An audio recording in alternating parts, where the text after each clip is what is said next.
So, there is a detective. We know that. These are detective stories.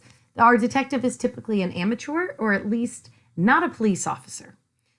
Someone might have connections to the officers. They might be the family member or friend of a police officer, but they're typically not a police officer themselves. It's not typically a police procedural, which is the term we use for the types of stories that follow the police officers around, like Law and Order TV shows. That's police procedurals. Here, we're not, though the police are probably around, we are following an amateur freelance detective. And that detective is pretty smart, often smarter than the police officers. Their investigation focuses on circumstantial evidence, meaning not science, not in-depth analysis of evidence. They're going to focus on details of, like, you see a scrap of paper on the floor, there's a, lamp has been turned over, these things that you could see without having a crime lab at your disposal. The detective uses rational methods to solve the crime. It's not active police work, right? We go around to different people, maybe interview different people, but we're not watching them go through all the files and figure out the fingerprints. And we're not watching them go look at all the past, follow up with all the people with a record who live in the town. We're not watching that kind of police work. And we're not dealing much on supernatural or instinctual means. It's not just somebody has a hunch. It's rational methods. And this is an important part of Golden Age novels. These stories are called puzzles because they believe that you can, the idea behind them is that you could solve them with rational thought. So that means you're looking at the evidence and that you can play along and solve it. That means we get an increased importance on details, often domestic details. And perhaps that's because of the strong voice of women writers at the time. The clues are often small distinctions in the placement of furniture, or the loss of a button, or something is off on the mantle. It's details that are ones that live within the domestic space. So don't get me wrong here. When I'm talking about these women writers and the increased importance of domestic space, don't get me wrong and think that these are feminists, that this is some kind of feminist movement. It's a deeply patriarchal style in sensibility and in gender roles. The women in the stories fill very distinct roles, just as the men, very distinct gender roles. But this style does draw from the literary tradition that awards value and significance to the daily lives of these women. And also lining up with the fact that more and more women were reading, they were drawn to stories that valued what were the, details of their everyday life. The Golden Age style also gives us kind of a plain writing style, meaning one that doesn't rely heavily on metaphor or imagery, not a lot of literary gymnastics here. It focuses instead on clearly communicating the story, clearly communicating the facts. Now, many of these factors contribute to the overarching characteristic of fair play. Fair play is the value that characterizes Golden Age detective literature. This term means that ingrained in the style is the belief that readers would be able to solve the mystery themselves simply by reading along. They'd have the same information that the detectives did. At any one time, the detective doesn't know more than the reader does. Now, we could debate whether that's actually possible, but that's the idea. That's the value, is that that's playing fair with the reader. Now, there would certainly be red herrings. Red herrings is that term we use for when there are clues that end up not going anywhere. They seem like they're going to be clues, but they don't pan out to matter. But even though we might have more clues than we need, the idea of the Golden Age was that the fair play mattered for a well-written detective novel. You couldn't violate fair play. Red herrings, they would complicate things, but you still had fair play value.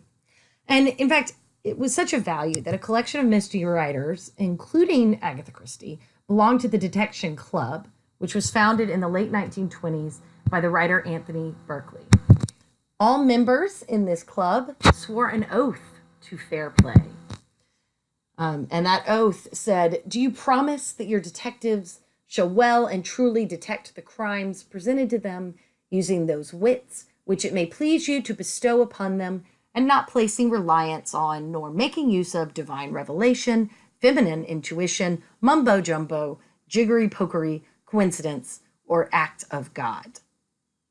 So you can see in that oath that they had a bit of sense of humor about it all, but they did take fair play.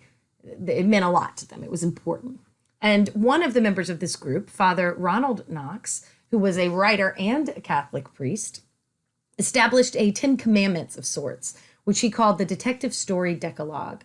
Decalogue being another name for 10 Commandments. And these are the rules that, again, there were exceptions, but the most successful writers of the time, in, at least in theory, pledged allegiance to these rules in writing detective fiction. The first is that the criminal must be someone mentioned in the earlier part of the story, but must not be anyone whose thoughts the reader has been allowed to follow. So the idea here is that we should know in the first part of the story all the characters that could potentially be the criminal. We don't want, at the last minute for someone to pop up that nobody knew about, right? That's not fair play. But then we shouldn't be getting access to their thoughts, the criminal's thoughts, because then they would be thinking differently because they're crimes, so we shouldn't have access to those. That was rule number 1. All supernatural or preternatural agencies are ruled out as a matter of course. What that means is it's not gonna be because some ghost did it all, or, some act of God or aliens, right? We're dealing with something that is rational and that we can see based on the clues in front of us. So it can't be supernatural. It can't be an out of this world solution. Not more than one secret room or passage is allowable. Seems like doing that too much is overplaying it. No hitherto undiscovered poisons may be used, nor any appliance which will need a long scientific explanation at the end. In other words, we want it to be creative. We want it to be unexpected means that solve the mystery, but it can't be something that people had no way of even knowing existed, or something you have to spend a lot of time explaining, because then it puts it outside the realm of what a reader could follow. Now, this next one sounds completely racist. It is racist, but let me give you some context for it. No Chinaman, I'm putting quotes around that, must figure in the story. It sounds completely racist. It is, but at its heart, it wasn't talking about people from China, the Chinese. In the context of the time period, it was in response to trends in stories at the time to include a character's secret Chinese heritage as a plot point. And trust me when I say that the English language writers at this time, the Brits primarily, who were writing and putting Chinese characters in them, they were not respectful at all. They played them as silly characters, it was just very insulting, and very racist. But part of the thing is it had become such a cliche that there would be a secret Chinese heritage that would explain everything. So what this rule was meant to say at the time is no cliche plot points. But of course, it sounds racist because at the time it was. But yes, it's more about plot points for us moving forward. Let's avoid cliche plot points, not be racist. That was not what the rule was. All right. No accident must ever help the detective, nor must he ever have an accountable intuition, which proves to be right. So it can't just be an accident. We don't want him to just stumble into the solution. We want it to be because of powers of rational thought and paying attention to clues. The detective himself must not commit the crime. So we can't have the person who is our detective to be the one who is actually killing people. Kind of going back to the first rule there as well. The detective must not light on any clues which are not instantly produced for the inspection of the reader, which means they shouldn't have a lot of information that we don't have access to. We should, by fair play, the idea of fair play means that we should be able to see everything that the detective can.